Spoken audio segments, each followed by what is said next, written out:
para eso no tengo fuerzas.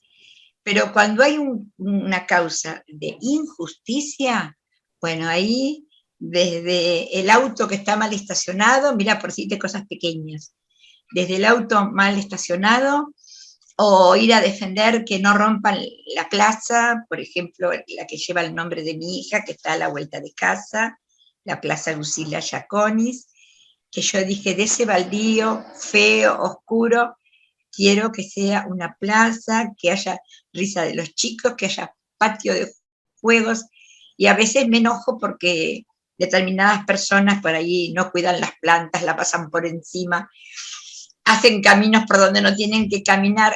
A ver, Analía, yo te hago para que veas lo que soy yo. A pesar de tener mi esposo, que somos compañeros 44 años casi de casados, vivimos los dos solos, pero nuestras nietas días por medio están acá. Yo trato de ser la mejor abuela, la mejor mamá de mi hija, que ella fue mi sostén, yo tenía que seguir por ella, por mi esposo y por mi madre, que tenía 80 años cuando sucedió lo de Lucila.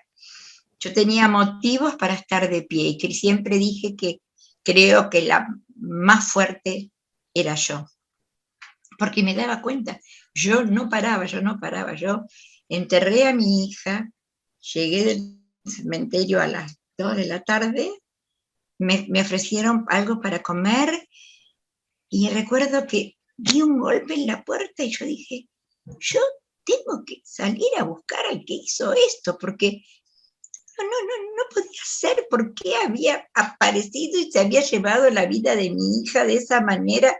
Claro, ¿con qué derecho? En algo, porque yo siempre dije, ella volvía a casa y eran las 7:20 de la tarde, no estaba ni en el sitio equivocado, ni a la hora equivocada, todavía con su uniforme de colegio. ¿Por qué? ¿Por qué se ensañó ese hombre que hasta hoy sigue siendo un fantasma? Sigue siendo un y a esta prófugo. altura, ya como a veces me preguntaron miles de veces los periodistas si yo tenía esperanza de encontrarlo, y dije que no, porque como vuelvo a decir, mi cabeza sigue razonando, y a casi se van a cumplir 18 años en abril próximo, puede estar muerto, pudo haber entrado, estar preso por otro delito que no fuera una violación, por lo tanto no se le iba a hacer cotejo de ADN, pero yo no me podía quedar con los brazos cruzados. Y yo dije, tengo que hacer algo, y tengo que hacer algo para que quede algo, para que no lo olviden, y creo que lo logré. Ella me decía, terminaba yo el secundario, me dijo, mira mamá, yo quiero que sepas que yo quiero ser artista. Y pues ella cantaba, baila. Y para ser artista no hay que ir a la universidad. Como que me dijo, mira, no te hagas ilusiones que no voy a ir a la universidad.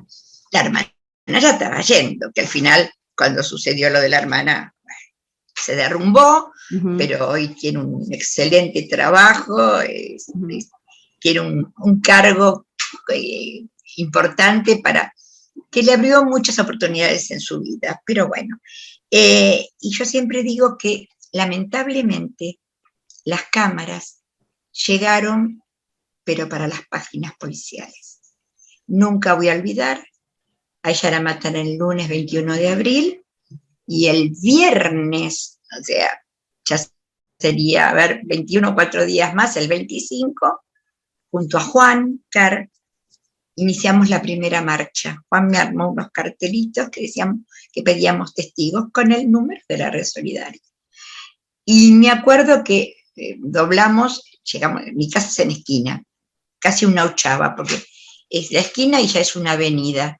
Sí, conozco la zona. Conocés Comodoro Rivadavia, para el lado de la vía, y cuando yo llegué a la vía, que crucé, porque quería ir para Cabildo, para el lugar de donde ella había salido, yo lo único que escuchaba, Analía es el nombre de mi hija también, eran flashes, viste cuando los fotógrafos, pero era impresionante, me iluminaban, y ahí yo dije, qué paradoja, ¿no? Ella quería triunfar, que me decía, es difícil, ¿no? Pero porque veía esos programas que iban, viste, a concursar, chicas que bailaban, que cantaban, por televisión, nunca fue a ningún lado, pero ella decía, algún día puedo ir a participar de algo así. Y y ahí me acordé, como que yo lo dije, las páginas, o sea, los flashes llegaron, pero para las páginas policiales. Pero yo creo que durante 15 años, todavía, cuando había un hecho de violencia sexual, a las 6:30 de la mañana a mí me seguía sonando el teléfono fijo, el de casa. Como que ella marcó un antes y un después. Cuando la mataron a Lucila, no se hablaba de violaciones. Es más, era muy probable que pensaran que si la violaron es porque estuvo provocando, porque andaría con la pollerita corta y algo habrá hecho, o porque salió y volvió de madrugada, ¿entendés? O sea, nadie se ocupaba de esos temas, y lo tengo bien, bien seguro. Sí, hubo casos que conmocionaron la opinión pública. Estaba esa chiquita de Tres Arroyos, ahora no me voy a acordar el nombre, y también a las 3 de la tarde fue al club y no volvió. Sí, sí. Y Canaletti lo pasó este sábado el caso. Nayir Mustafa. Nair Mustafa. Nayir Mustafa. Y después estaba la nena, esta Jimena Hernández, la que había aparecido en el fondo de una pileta de un colegio. Sí, sí. Y bueno, y también creo que me había quedado grabada las 113 puñaladas de Carolina Ló. Fueron casos muy resonantes. Sí. Y el de María Soledad. María Soledad. Fue antes del de Carolina. Isabel, claro. Generalmente nosotros empezamos las entrevistas saludándonos y contando un poco de la persona, pero vos comenzaste hablando y yo te lo permití porque es tan profundo lo que estás diciendo, es tan real, estamos en tiempo real estás contando tu vida, tus emociones, y le contamos a la audiencia de Valientes Mujeres que hoy tenemos con nosotros a Isabel Giaconi, la mamá de Lucila Giaconi, quien fue asesinada el 21 de abril de 2003 por alguien que intentó violarla en la zona de Núñez. Y como esto, sé que muchas personas van a escuchar esta entrevista en el mundo y no conocen el caso de Lucila, pero nosotros vamos a poner datos de eso. Y no queremos llevarte otra vez a la historia, sino a lo que me estás contando, al después de todo esto, a la lucha, al continuo vivir, ¿no? Al poder ayudar.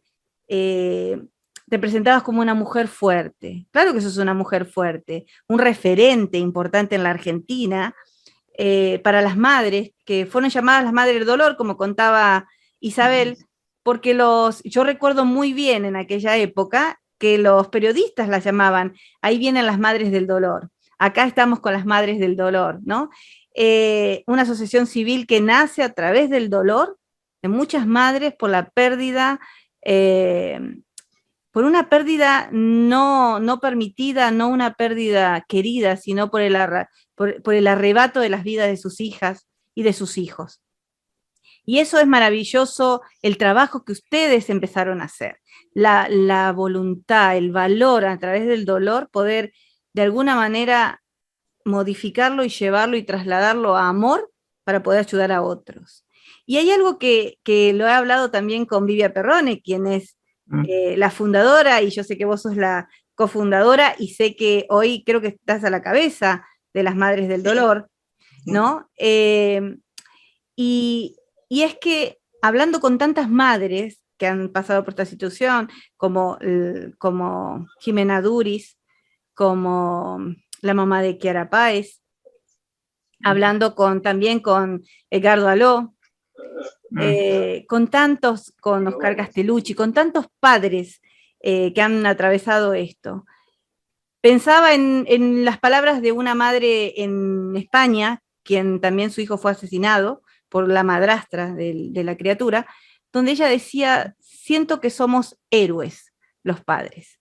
Siento que no tenemos ni la capa ni los poderes que tienen los héroes que ustedes ven en televisión, pero nosotros, los padres en el mundo que hemos atravesado la muerte de nuestros hijos de esta forma, somos héroes, porque hay que estar de pie, porque hay que luchar, porque hay que tener la valentía para decir, yo tengo que hacer algo. Hoy no puedo, hoy lo voy a hacer por mi hijo, en nombre de mi hijo, pero lo hago en nombre de todos. Y eso realmente es muy valorable, Isabel. Por eso me gustó cómo comenzaste, contándome con tanto corazón a una desconocida, a muchos kilómetros de distancia, pero que sigo siendo argentina y lo seré toda la vida.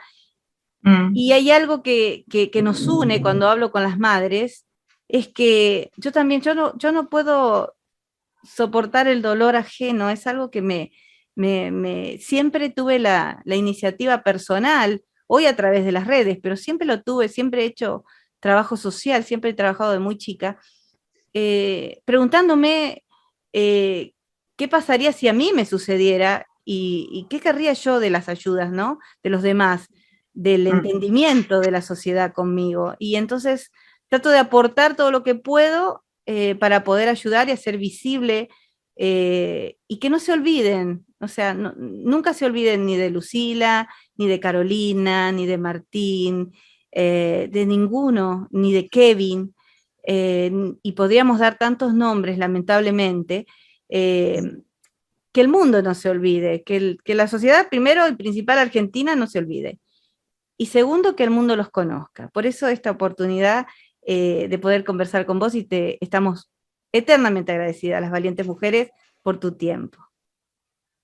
No, al contrario. Mirá, yo me largué a hablar como si vos fueras mi conocida de toda la vida, porque cuando me preguntan sobre Lucila, sobre mi vida, es como que yo tuve dos vidas, todos tenemos dos vidas. Después de la pérdida de un hijo hay un antes y un después. Sí. Y yo creo que honrar a nuestros hijos es nombrarlos. Los amigos de antes es como que van desapareciendo y tus amigos de la vida pasan a ser ya casi amigos desconocidos. Y tenés nuevos amigos. Son los amigos que atraviesan la misma pena o que tuvieron que seguir la vida después del dolor, de la pérdida. Creo que somos seres resilientes. Y yo agradezco a la vida que tengan mi teléfono y que me llamen. A veces mi esposo me dice que cuando estoy almorzando, cenando, que deje un ratito el celular, el móvil, pero es una necesidad. Si está sonando es porque alguien me necesita. Exacto. Exacto. Y ¿sabes qué? Y cada mano que puedo dar, cada brazo, cada ayuda que llega de mi mano y le doy alivio, porque siempre a la otra persona, para mí me alimenta el alma, porque yo vuelvo a repetir, nunca dejen solos al sufriente. Y lamentablemente en la Argentina es tan grande y es imposible contar la cantidad de gente que muere a diario, ¿no? Y tenemos puntos muy calientes, hoy Rosario, el tema de los narcotraficantes que están presos y siguen haciendo tanto daño. En pleno centro de ahora balean los centros de los restaurantes. Sí. Nosotros nos hacemos hijos de todos. No vamos a cambiar el mundo porque somos muy pequeñitos dentro de todo el planeta, ¿no? Pero que hoy Vivian pueda decir que los hechos de tránsito son accidentes cuando no se pueden evitar. Y que hoy uno puede tener el ADN del violador y saber que, siempre digo, un ADN va a servir para condenar o para dejarla, o sea, demostrar la inocencia de una persona. Cada una ha ido trabajando en lo suyo. Nos sentimos muy respetadas acá en Argentina, la verdad. Y yo siempre digo que es el día que todos esos deseos de que Dios las bendiga se hagan realidad, bueno, ese será el momento de nuestra partida, quizás, porque mientras estemos de pie, vamos a seguir ayudando y abrazando y tratando de construir un país donde nuestros jóvenes puedan salir, puedan volver, y como dice el Banco Rojo, que está en la plaza de mi hija, de regreso a casa quiero ser libre, no valiente. Exacto. Y la verdad, porque los bancos rojos representan a los femicidios. Antes los femicidios eran cuando eran ejecutados por la pareja de la víctima, ¿no? Por eso muchos bancos dicen para aquellas que fueron asesinadas por quienes decían amarlas. Esa frase no iba para el banco de Lucila porque no era el que la amaba, ella no tenía pareja, no tenía nada. Fue un violador furtivo, esperando a una víctima, y lamentablemente la víctima un depredador. Yo estuve la oportunidad de escuchar varias de las entrevistas que vos hiciste a lo largo de estos años y tomaba puntos, ¿no? Importantes y escuchaba que vos hablabas de el depredador que estaba acechando, ¿no? A una presa. Tal vez con este tipo de forma en que ellos se manejan, tal vez tenía visto que pasaban jóvenes a ciertos horarios. Pensaba también en la falta de empatía social de aquel entonces, y también creo que todavía sigue habiendo, pero en aquel entonces que una persona que escucha un grito de una joven diciendo déjame o lo que diga, no interesa, sino que el hecho que sabés que una persona está pidiendo ayuda de alguna manera, y solo pregunte y no haga nada, ¿no? Que alguien te diga, no, es que estoy con mi novia, o estoy, que fue lo que pasó, sí, ¿no? Con Lucila, y haga oídos sordos y, bueno, problema de pareja, ¿no? El no compromiso social, ¿no? Cuando escuchamos esto, si vemos a alguien que están agrediendo en el momento o escuchamos, tenemos que actuar, ¿no? Tenemos que reaccionar, no podemos.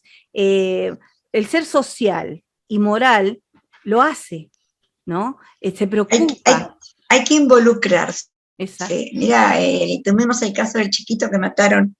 Ahí tenemos recientemente, en Lucio. Sí, creo que fue en La Pampa. En La Pampa. En La Pampa. Sí. Los vecinos lo escuchaban al chiquito. Escuchaban llorar, gritar. Y llorar y todo. Hace pocos días mi hija me comentó, me dijo, mira mamá, yo puedo denunciar porque ella vive en un edificio y hay en un piso que una nena que muchas veces grita, no mamá, no mamá, no mamá, como que no le pegue, o que dice, son desgarradores a veces los gritos, pero vos los ves bajar en el ascensor, dice, y son amables.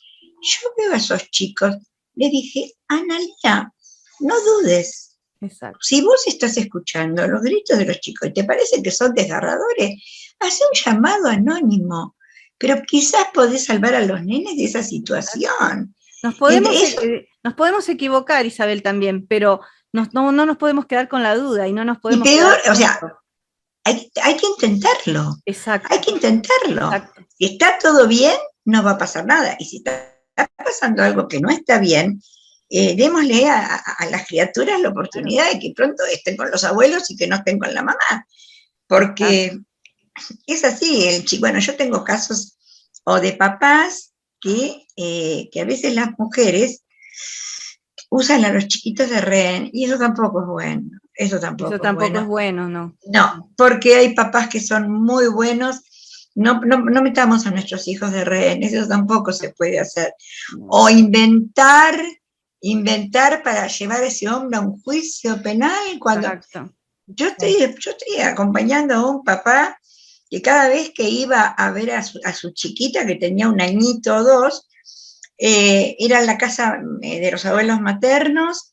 Ellos tenían cámaras por todos lados. Está bien, a él no le molestaba, pero llegaron hasta retirarle la última silla para que las 2, 3, 4 horas que estuviera con su niña no tuviera donde sentarse. Eso es abuso. Y cuando llegaba, porque era pandemia, tenía que entrar a un garage de la casa, donde había animales que hacían sus necesidades, dice que el olor era horrible, y le obligaban a que él se cambiara toda la ropa antes de entrar al comedor, al pequeño comedor de la casa, pero lo denigraron hasta que un día él dijo, pero qué, pero yo no puedo, dice, estar en estas condiciones. Empezó a filmar con su celular, es todo real lo que estoy contando, porque estoy acompañando a ese papá, y termina, y cuando está grabando aparece el abuelo, la abuela, todos, danos el celular, no, no, dice, yo, dice, no puedo creer que ustedes me hagan esto, estar acá 4 horas parado con la nena, era una bebé, no tenía, bueno, ¿sabes qué hicieron? Llamaron a la policía, le dijeron que él les había pegado. Él, es más, él se quiso ir, pidió su celular, pues se lo habían sacado, se quiso ir, y no, o sea, lo encerraron, le sacaron el celular, él abrió la puerta y empezó a pedir auxilio, y los vecinos llamaron al 911. Cuando llegó la policía, los 3 dijeron que, o sea, le hicieron una historia, por supuesto, hoy a la mujer, el tema género está muy acá en Argentina, está en primera línea, el presupuesto más grande que tiene la nación es para género. Entonces, se lo llevaron detenido, estuvo toda una noche en un calabozo, con delincuentes de baja calaña, dice, me hicieron sacar, dice, los cordones. Mira, cuando me lo contaba, que yo lo conozco casi de niño, porque fue amigo de mi hija, tiene la misma edad, 40 años. Bueno, decir que nosotros, una intervención de las madres fiscal, bueno, no vio nunca más a la nena desde octubre del año pasado, que no ve a la nena, creo que hoy se reencontraba con la chiquita en un juzgado. Pero como me dice la abuela, el día que vea al papá, lo va a desconocer, ¿no? Y aparte, ahora la justicia le da la razón. ¿Vos sabés cuántos papás están en esas condiciones? Ahora se reúnen en el obelisco y piden que por favor sean contemplados. Así que vos fíjate hasta dónde me duelen las injusticias. Por eso en mi Instagram pongo de pie ante las injusticias. Exacto, exacto. Porque cuando hablamos un poco de esto de la empatía o hablamos de querer ayudar, realmente tenemos que ser coherentes con lo que decimos y hacemos, ¿no? Y la coherencia está en eso, en que si vamos a pedir justicia, pidamos justicia por todo lo que merece justicia. Sí. Cuando hablamos de feminismo no estamos hablando del feminismo que ataca al hombre, por lo menos nosotras, las valientes mujeres, somos 9 como grupo, y nosotras no estamos en contra de los hombres ni en contra de la paternidad. Muchas de nosotras hemos sufrido violencia, todas tenemos una historia para contar en diferentes grados, tenemos abuso sexual infantil, entre nosotras tenemos abuso doméstico, algunas violentadas físicamente, unas abusadas sexualmente, adultas, pero aún así nosotras sabemos dónde está cuál es lo justo y qué es lo injusto, ¿no? No hemos recibido, ninguna de nosotras, lamentablemente, la justicia correspondiente de los casos que tenemos, pero sí creemos que podemos ayudar con la experiencia vivida, lamentablemente, a otras mujeres, a niños, a niñas, a padres también, a hombres, a despertar, a pedir justicia, acompañar a las personas a que reciban lo que merecen. Si hacen un delito, que cometen un delito, que reciban lo que merecen, que la pena sea la máxima que se les pueda dar, que las leyes argentinas cambien, mejoren y no den favoritismo a los criminales y a los delincuentes, respaldando siempre. Hay una entrevista que vos dabas y yo me quedé como, dije, ¿cómo pueden decirle esto? Ustedes tras la búsqueda, ¿no?, de esta ley que la pudieron... Sí, el banco de huellas genéticas. Genético. Esto de que te dijeran, no podemos meternos en la intimidad, ¿no?, o en la privacidad del otro. Sí. Algo así. Yo cuando escuché eso dije, ¿de qué están hablando? ¿Y no se metieron acaso con tu privacidad, con tu familia, con tu vida misma? Son los derechos personalísimos de las personas condenadas. Ellos tienen derechos personalísimos. y los derechos personalísimos de mi hija están bajo tierra. Exacto, exacto. Así que todo en su claro, medida, mira, sí. o sea, no soy, yo digo, jamás pediría la pena de muerte de nadie, no estoy de acuerdo. Y sabés que las mamás tenemos un lema que decimos pena de vida, que cumplan en la cárcel la condena que se les otorgó, cosa que tampoco acá pasa eso. Mirá, es un país donde los derechos humanos están muy contemplados. A mí me dijeron una vez, yo creí que los derechos humanos eran para las personas que sufrían de bien, injusticias, ¿no? Exacto. Pero no, me dijeron no, que los derechos humanos son un gran paraguas, así me lo dijeron la Secretaría de Derechos Humanos, que nos cobija a todos, o sea, los asesinos, todos tienen los mismos derechos. Y me quedé pensando, sí, pueden tener derechos a una celda limpia, a la comida, a no torturas, pero de ahí a que tenga los mismos derechos míos, que soy una ciudadana que toda la vida caminé por la vereda del bien, de respetar las normas, las leyes, y enseñárselo a mis hijas, cuando de pronto un día, siempre digo, apareció una locomotora y sin permiso nos llevó todo, nos llevó la vida, ¿entendés? Exacto. Entonces, no puede tener los mismos derechos, porque ahora ellos tienen que tener teléfono. Acá en Argentina pueden tener celulares. Entonces, como tienen celulares, los detenidos sacan fotos, las suben a las redes sociales, al Facebook, al Instagram. No se y pierden claro, de nada. Ellos, o sea, continúan claro. Acá tienen esos permisos. Yo tengo un chico que de 15 años que mató a 2 personas, a un joven de 16, se escapó de la... Mira, estaba preso por robar. Va a un instituto porque tiene 15 años. Se escapa y mata a un joven de 16. Vuelve al instituto, a otro de mayor seguridad, se vuelve a escapar y hace un mes mató a una persona, a un padre de familia de 27 años. Ahora está de vuelta detenido.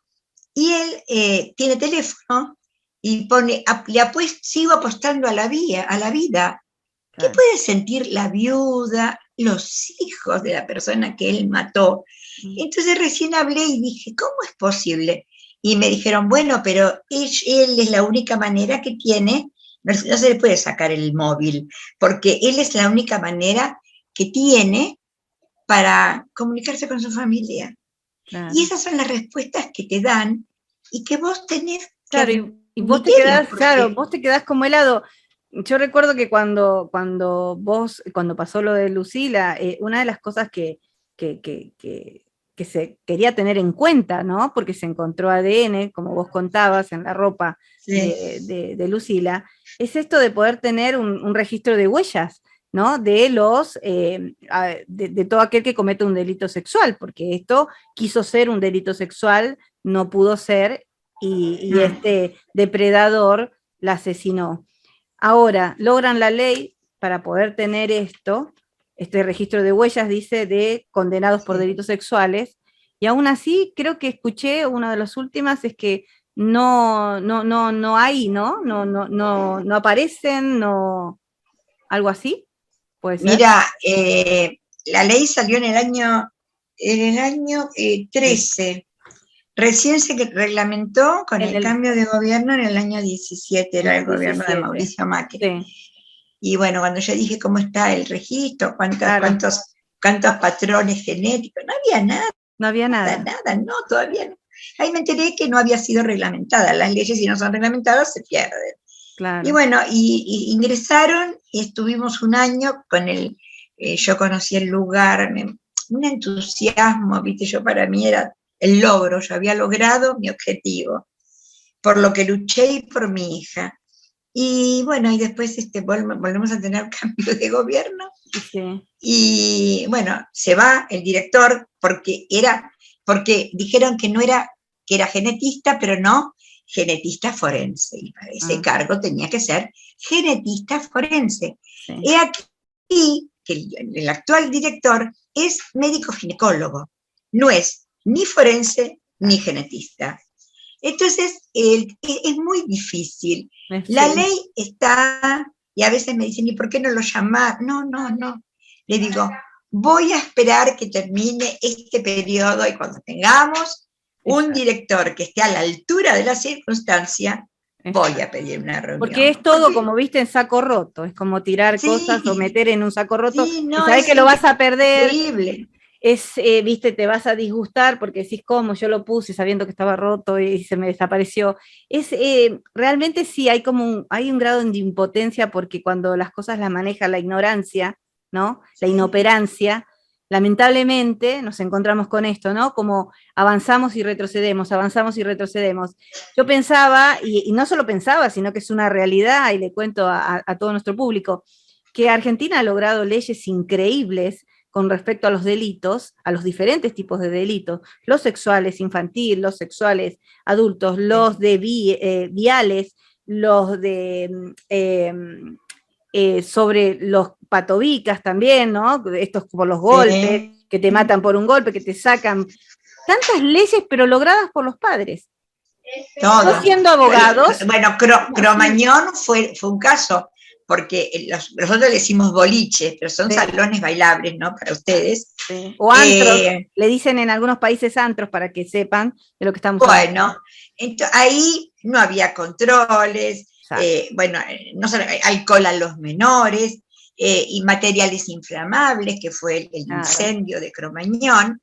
Y bueno, y los padres de Cromañón se pusieron el tema al hombro, y ahora, bueno, viste, pero todo es poco, Analía, todo es poco. Bueno, ¿sabes cuándo es poco? Padres, sí. Es poco, ¿sabes cuándo, Isabel? Cuando estamos en manos, como estábamos diciendo recién, de incompetentes, de ignorantes, de inoperantes, de gente que solo piensa en sí misma, cuando no hay esta empatía social, cuando realmente no hay preocupación. Padres de todos los días que tienen sus trabajos normales, padres que crían familias, comprometidos socialmente y morales, son los que han sacado leyes en Argentina, que no lo ha hecho ni un abogado, ni se ha preocupado un juzgado, no se ha preocupado un juez, no se ha preocupado el Senado, no se ha preocupado las presidencias, o sea, y esto habla un poco de la generación que tenemos, de una parte generacional de Argentina, con mucho valor, con mucho ímpetu y con mucha garra de decir, esto hay que cambiarlo, de no cruzarse de brazos. Y es como vos decís, esta es la gran oportunidad, a través de estos años, estos últimos 30 años, de poder demostrarle a los jóvenes, a las generaciones que vienen, que las cosas hay que lucharlas, que las tenemos que sacar a la luz, que no nos podemos callar, ¿no? Si no hablamos, si no comentamos, si no transmitimos, nadie se entera, nadie sabe nada. O sea, todo es secreto familiar, como los de los abusos sexuales infantil, que siempre ha sido como, callemos no hablemos de esto, y pasa en todas las familias. No pasa, señores, no pasa en todas las familias. No es normal que abusen de un niño en un hogar. No es normal que le peguen a una mujer. No es normal que una pareja en la calle se esté golpeando y todos pasemos por al lado porque es la pareja. No es normal. O sea, tenemos que reaccionar, tenemos que buscar las formas. Y la única forma que tenemos es empezando a hablar, a mostrar, a demostrar y a no olvidar. Por eso me pareció tan importante conversar con vos, que siempre te sigo en las redes, que siempre estoy mirando. Digo, bueno, tengo que hablar con Isabel un día de esto, tengo que hablar con Isabel. Soy bastante peleadora. Sí, no, es que yo te he visto. Soy bastante peleadora. Las he visto a todas, las veo, las escucho. Cuando hay algo que está mal, hay que luchar. Lo sigo. Hay que pelearlo. Exacto. Me surgían preguntas, pero parece como si nos conociéramos de toda la vida y estamos en el mismo canal, ¿no? Yo digo siempre en el mismo canal emocional, moral, ¿no? De derechos. No importa nuestras generaciones y no importa si estamos lejos, cerca. Cuando somos seres racionales y morales y sociales, podemos coincidir y entendernos, ¿no? Y crear este impacto de como si nos conociéramos de toda la vida. ¿Cómo era Lucila? Contale un poco a la gente cómo era ella. Mira, yo siempre dije, una chica soñadora. Mira, era la que ponía los paños fríos cuando en el colegio, viste que siempre están las divisiones, Sí. porque no todos somos iguales, no todos pensamos igual. Ella era una niña muy querible, muy sensible, eh, con una risa que todavía la tengo grabada, con una risa que todavía la tengo grabada. Una injusticia realmente querible para su familia, para sus tíos. Yo no sé, siempre decimos con las madres, quizás nuestros hijos fueron seres muy especiales, porque de todos ellos, viste, por lo menos de los grupos que conocemos, esos chicos querendones que viste que a veces te los tenés que sacar de encima porque siempre están requiriendo el mismo. Yo nunca tuve problemas con ninguna de mis dos hijas, yo creo que ni llegué a conocer a los profesores, nunca hubo un llamado de atención. Lucila estaba becada por el comportamiento de ella y de su hermana primero y después de ella en el colegio. Ella iba a hacer teatro y estaba en el coro comunitario de Belgrano, del barrio de Belgrano, y iban a los geriátricos a hacer, fíjate, a hacer teatro para hacer reír a las personas mayores que estaban así internadas. ¿Qué puedo decir de Lucila? La tuve tan poco tiempo, ya se van a cumplir 18 años de no tenerla y ella estaba a días de cumplir sus 17.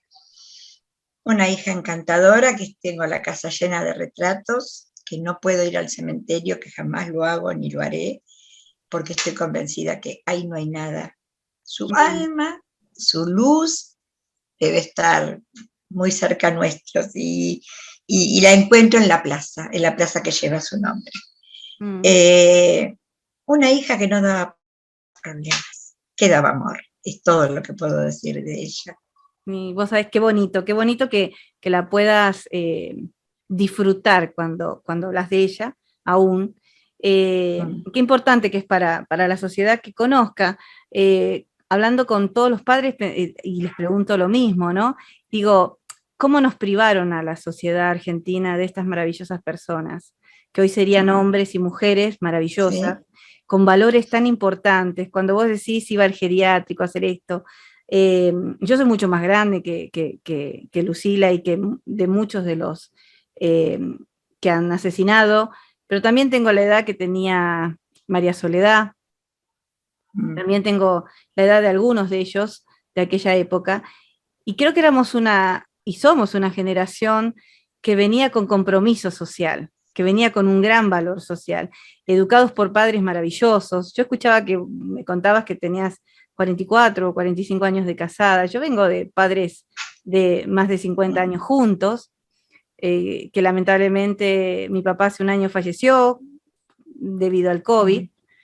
Venimos de generación de padres con un valor y una moral, viste cuando dicen intachable, y es real, ¿eh? Tengo una madre con una moral increíble, que nos ha enseñado a ser dignos en esta vida para poder manejarnos bien, para poder educar bien a nuestros hijos, para estudiar, para respetar al otro, para amar, para ser felices, para sonreír, como vos decías, para soñar, porque nuestros padres nos han enseñado a soñar también, a darnos la libertad. Vos contabas, y me la imagino a Lucila contándote que quería ser cantante o que quería hacer esto, que quería hacer... Porque yo tuve las mismas iniciativas, y viste, y le contaba a mi mamá, y mi mamá por ahí me miraba y me decía, no, ay, pero ¿de qué estás hablando, no? Pero después que con los años te van aceptando, van diciendo, bueno, y esto ya es la payasa de la familia, ¿viste? Entonces, claro. Y para Navidad preparaba un acto. Y había que estar, ponía las sillas, ella se disfrazaba, gracia, bueno, era problema. Por eso te digo, cuando hablas de ella me reconozco muchas cosas. Yo me paré a los 5 años en un banquito también a cantarle a toda la familia. Mi abuela era mi fan número 1, me amaba porque ella me decía, cantá, cantá, y yo siempre cantaba, ¿no? Y hoy tengo una sobrina nieta que es una bendición en la familia, y siempre dicen, mira, salió payasa como Analía, ¿no? Entonces es como, le transmitimos esto a nuestra generación, ¿no? Mi nieta que tiene 9 años se parece muchísimo a Lucila, físicamente, porque es alta, es flaquita, flaquita, flaquita, muy alta y delgadita, y tiene, a veces nosotras con mi hija nos miramos, nosotros le decíamos Luli, Lucila era Luli. Me dice, mamá, cada día que pasa se parece más a Luli. Y sí, la segunda no, porque se parece mucho al papá. Pero Emma, que es mi nieta, es muy, muy parecida. ¿Y sabés lo que se perdió, Analía, por ejemplo, acá en Argentina? En Argentina se perdieron los valores. Y si vos llegás a querer rescatarlos, o sea, no faltarle el respeto a la autoridad, ceder el asiento en el colectivo, que a la mujer, mira, lucharon tanto por los derechos de las mujeres, que ahora, escúchame, al hombre le da lo mismo que suban la última de la fila del colectivo, porque no valoran nada. No. Se sienten hasta ofendidas y vos le decís, pase, se terminó y que te abre la puerta, el caballero que te abría la puerta. No. Cosas tan lindas, tan básicas, tan importantes, que te hacen un ser social, ¿entendés? Pero acá, el otro día, una chica, el policía arriba de la formación del tren, le dijo que se pusiera el barbijo. Y le dijo no, y empezó a discutir, y lo escupió. Yo no sé cómo es Estados Unidos, pero lo escupió, no y llevaba de la mano un chiquito que tendría 4 años, y nadie se metió, nadie, porque acá cada vez la gente se mete menos, ¿viste? Es que te atan, te están atando, te están encadenando, no podés. Como vos decís, acá Estados Unidos tiene leyes muy duras, ¿no? Las leyes acá, las condenas son pena de muerte en algunos estados, no todos los estados, y la cadena perpetua es cadena perpetua real, o sea, hasta que se muera no sale de ahí, lo sacan después, ya lo creman directamente. El tema es que las leyes se cumplen, por lo más mínimo que hagas, no te pases un semáforo, no hagas esto. Sí hay delincuencia, sí hay asesinatos, sí hay todo, pero vos sabés que la ley va a caer. ¿Me entendés? Claro. La ley le va a caer, o sea, lo van a encontrar eso tarde le da o temprano. Seguridad al ciudadano, exacto. Eso le da seguridad. Vos sabés que te da seguridad, te da libertad, y como vos decís, los derechos. Acá también todo el mundo tiene derecho a salir con el pelo rojo, a salir, a vestirse como quiera, de pijamas, perfecto. Si quiere salir a la calle, en ojota, descalzo. La gente puede, realmente hay mucha libertad de muchas cosas. Vos podés ser homosexual, puede ser lo que vos quieras, querés ser un unicornio, sos un unicornio, ¿me entendés? Pero eso no hace que le faltes el respeto al otro, o que permitas que te falten el respeto, porque es como la sociedad entendió el respeto hacia el otro, entonces no se mete con el otro, ¿me entendés? Y si una mujer quiere ceder el lugar a otra mujer, está perfecto. Si un hombre le quiere ceder el lugar a una mujer, está perfecto, lo ven bien. Si no se lo querés dar, también está bien. O sea, es como, no son los límites, ¿viste? No, ahora que tenemos derecho, el hombre que ni me mire, que no me toque, que no esto, que lo otro, ¿viste? Acá no hay ese morbo general del hombre que te esté mirando, que te esté comiendo, ¿viste? Que la cosa que te hace allá, que es horrible, pero porque vos no lo sentís, porque no lo ves. Pero tal vez haya, pero no está a ese nivel. El hombre no necesita estar ahí, ¿viste? Desesperado, porque pasó una mujer, porque entiende que la mujer es mujer. Acá cambió mucho, ¿eh? Antes, cuando yo tendría 20 años, pasabas por una obra en construcción. Nos cruzábamos vereda. Ahora, silencio de iglesias. Sí, claro, sí. No, porque, bueno, está bien en el colectivo, todo. Eso me parece bien. Sí. Pero hay cosas que ya se fueron escúchame, no, que por ahí una persona sin querer te tocó, pero sin querer, y ya terminas con un pleito, ¿viste? Es todo, bueno, es Argentina. Claro, hay límites que se han pasado de una forma ya, ¿viste? Hace poquito, y creo que vos posteaste en tu Facebook algo sobre Antonio Laje, quien ha sido últimamente violentado terriblemente. Ay, sí, hoy. Y lo escuché hablar, lo vi, y realmente, viste, cuando decís necesito hablar con Antonio, me gustaría tenerlo a Antonio para hablar. Uno le sigue la carrera. Su descargo, me pareció muy importante. Muy importante su descargo. Me pareció importante el descargo, sí. porque él dijo, quizás yo, sí, a veces vengo cansado, estoy con cara de malo, dice, pero soy demasiado exigente. Entonces por ahí, si hice algo que molestó, por favor, estoy dispuesto a sentarme, lo hablamos, tomamos un café. Pero no ser acusado como violento. Qué importante es sí. Exacto. Terrible. Ojalá que no sea un tema político, ¿viste? Porque como él dice muchas verdades, esperemos que no. Pero yo me puse a defenderlo. Sé que me van a decir yo que estoy de favor, pero no. No, yo también. Las cosas creo que en su valor justo. Exacto, es como hablábamos hoy.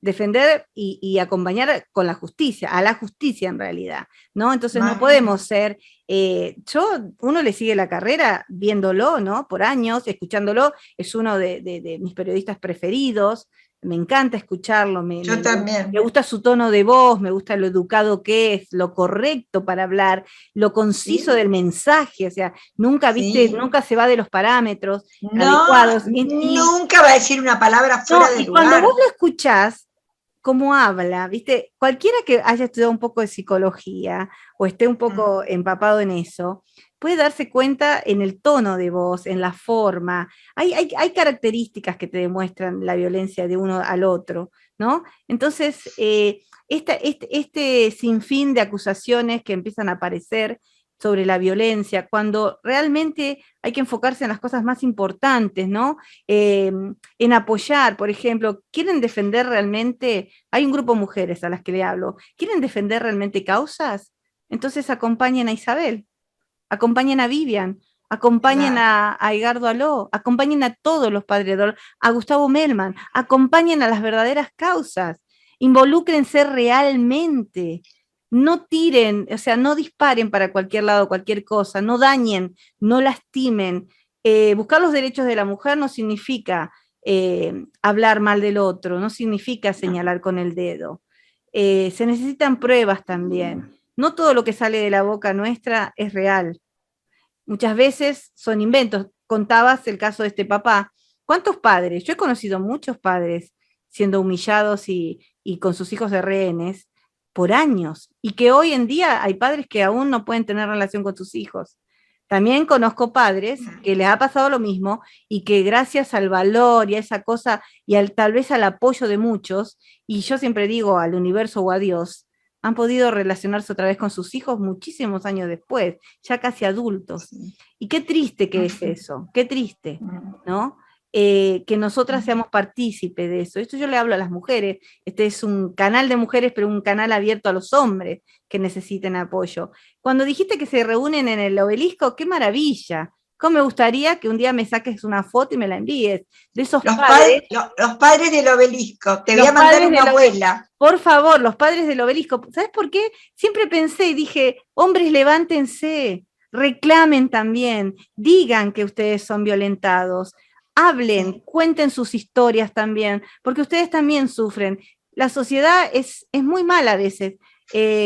Nosotras somos más machistas que los hombres a veces. Criticamos y criticamos, ¿no?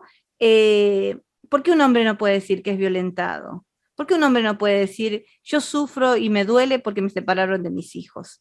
La justicia es para todos, no es de géneros. Vemos que hace poco asesinaron a una criatura inocente, a quien maltrataban constantemente, y son de nuestro género. ¿Y qué podemos decir ahora de eso? Personas que se les ganaron derechos también, muchos derechos, ¿no? Y que nosotras, al menos yo, nunca, cuando se gana un derecho, no me meto. Es tu derecho, ¿no? Viví como quieras, haz lo que quieras, amá a quien quiera, pero respetá, valorá y defendé esos derechos, y sean dignas de los derechos que están exigiendo, ¿no? Yo exijo derechos como mujer, como madre y como ser social, pero yo trato de ser coherente con lo que hago y digo, ¿no? Y demuestro. Y eso creo que es lo que está faltando un poco en la sociedad. Seamos coherentes, si vamos a pedir por las vidas, pidamos por las vidas de todos, ¿no? este chiquito estaba, en un momento estuvo con su papá y sus abuelos paternos, pero, y si vos te pones a pensar de que la mamá teniéndolo, ella podía recibir un dinero que son ayudas sociales a las mamás que están solas. Claro, volver a perder ese dinero, porque si ella no tenía el chiquito, vos No tenés tenía que ese justificar dinero. que tu hijo está con vos. O sea que también dejaron correr esa idea, o sea, que el motivo puede haber sido, pero ninguna de las dos querían.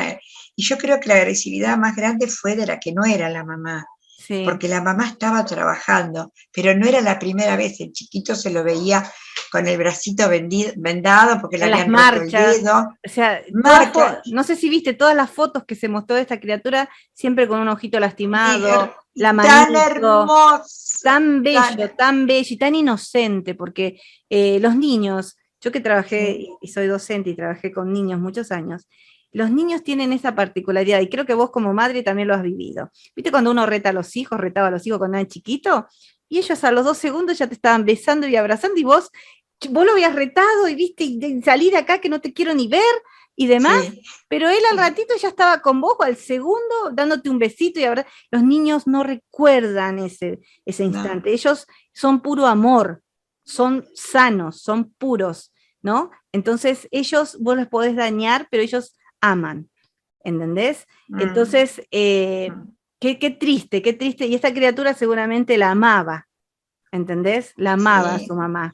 Quemaduras de cigarrillo. Sin Ay, entender por qué le hacían lo que le hacían. claro que no. ¿Entendés? Y Capaz que eso, dirían porque se portaba mal. ¿Qué niño no es travieso? Es bueno, normal que sean traviesos o que hagan, los porque niños, el niño, es su mundo, viste que es su decían, mundo. las abuelas decían, el que está sano es travieso. No, todo niño es así, no es porque sea sano o enfermo. Todos los niños tienen la particularidad de moverse, de reír, de jugar, de andar, ¿no? De hacer ruido.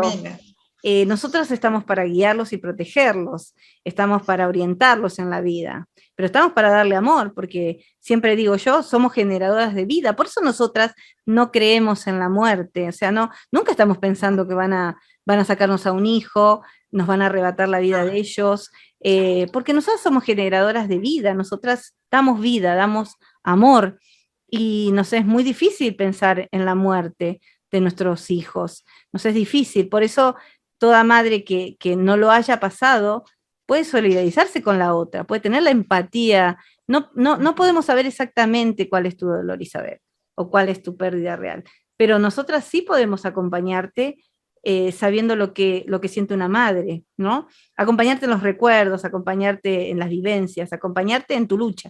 Y para eso estamos las valientes mujeres desde Argentina, tenemos compañeras trabajando en Argentina, acá en Estados Unidos y en México. Y este Buen programa trabajo. sale a muchos países. Somos un grupo de mujeres que tratamos de ayudar en base a las experiencias que tenemos vividas para que las mujeres no se sientan solas. Ninguna mujer se sienta sola. Y no importa si esto pasó hace 15, 20, 30 años o hace 2 días. Para nosotros el dolor es dolor y el acompañamiento debe ser real siempre. Porque marcaron un momento en la historia. Exacto, y Sí, porque vos nunca te vas a olvidar de Lucila, no, ¿entendés? no. Entonces tu dolor siempre te va a acompañar, al grado que sea, pero te va a acompañar. Entonces nosotras somos mujeres que sentimos ese dolor ajeno y que queremos acompañar. Y nuestro lema es ese siempre, no estás sola. Si nos necesitas, nosotras estamos de este lado. Somos Buenísimo. una plataforma que lo que hace es poder simplemente hacer un pase para que todo el mundo conozca estas historias. Estoy muy agradecida de poder hablar con vos y me gustaría que nos dejes un mensaje al mundo. Muy linda la charla y Analía es como si te hubiera conocido de toda la vida. Gracias por brindarme este espacio. Muchísimas gracias. No, gracias a vos y gracias a las Madres del Dolor por todo el trabajo que están haciendo, tan maravilloso, por el compromiso que tienen social, humano y como mujeres. Ustedes son la dignidad de nuestro género y eso para nosotras es importante. Y algunas lamentablemente son la vergüenza de nuestro género. y lamentamos que sea así. Así que queremos entonces en este día dejarles un gran saludo. Esta ha sido una de las entrevistas que ha empezado como al revés, pero que fue maravilloso, porque yo sentí que tenía que dejarla así. Yo tenía que poner la nota, Bueno, ves que cada uno es auténtico, uno es como es. Así como nos ven, yo siempre le digo a la audiencia que lo que ven soy, así soy. Las 24 horas con problemas, no problemas, cargada de emociones, no emociones y demás. Natural. Yo soy siempre igual. Sin maquillaje, sin nada. Y la gente me conoce, la gente que me conoce lo puede decir. Y a mí me gusta la gente así auténtica como vos. El amor que ustedes demuestran, todos los padres y las madres, es tan grande que nos hace a nosotros sentirlo, nos hacen vivir sus hijos que hoy no están, nos hacen conocerlos un poquito y decirle al mundo que no se olviden de Lucina Giaconi, que no pierdas las esperanzas nunca. Tal vez el universo se abra hoy y quien haya hecho lo que hizo, caiga. Con todo el peso de la ley que tiene que ser. El mundo tiene que saber quién es, ¿sí? Y si no cae, sabemos que hay una justicia mucho mayor de la que nadie va a escapar. Nadie escapa. Exacto. Te mando gracias, Analía. Un beso enorme y las dejamos como siempre con un fuerte abrazo y les decimos a todos que no estás sola. Estés donde estés, nosotras al menos estamos de este lado. Muchísimas gracias. A esa linda audiencia que te sigue. Gracias. Adiós. Bye, bye. Adiós. Chao.